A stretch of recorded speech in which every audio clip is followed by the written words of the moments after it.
As soon as I saw this photograph, I knew that this would be the front cover of my book. It is not a picture that at first glance is even about war, yet it's in a revolutionary magazine. My name is Thi Phu, and I'm a professor of media studies at the Department of Arts, Culture and Media at the University of Toronto Scarborough. I've been really fortunate that my research takes me to very exciting places that are dear to my heart. We don't hear about the resilience of the people who lived through war. And so can you widen the story to think about the Vietnam War from a broader perspective? Once I realized that I actually just wanted to tell the story about photo albums, and then it became a question of where are the photos? These secondhand stores in Ho Chi Minh City in present-day Saigon, they have old cameras, they have stacks and stacks of vintage photographs. I kept going to every single shop that was selling individual photos bundled with elastic bands. So I kept saying, "Do you have albums?" One woman said she had.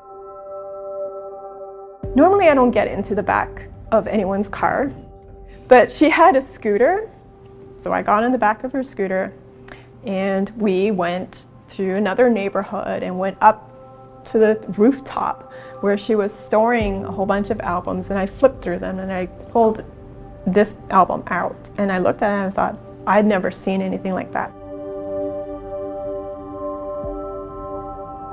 What's irrevocably lost is the history of this man. What I see here is the sign that he tried to erase it.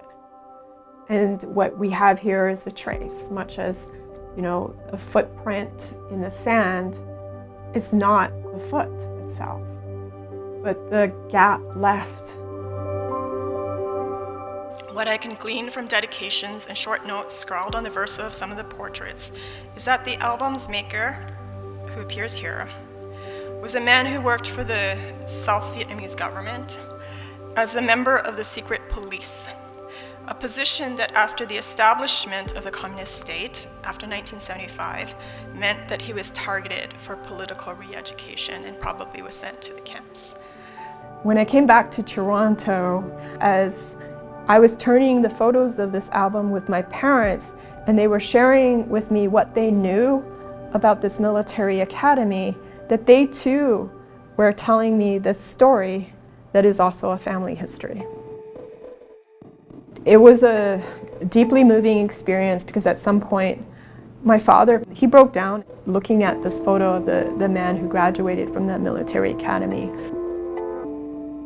Any photograph of his military work don't exist in our album because many people who fought on the wrong side would have destroyed those photos.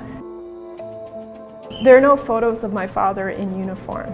I realized that this was kind of a surrogate history for his own experience. These are also studio portraits that were then used as carte postale, they call them, but postcards that they would have shared with each other. When you miss the migrations and you miss the visual connections, and you're also missing kind of a whole bunch of other people that participate in photographic practices.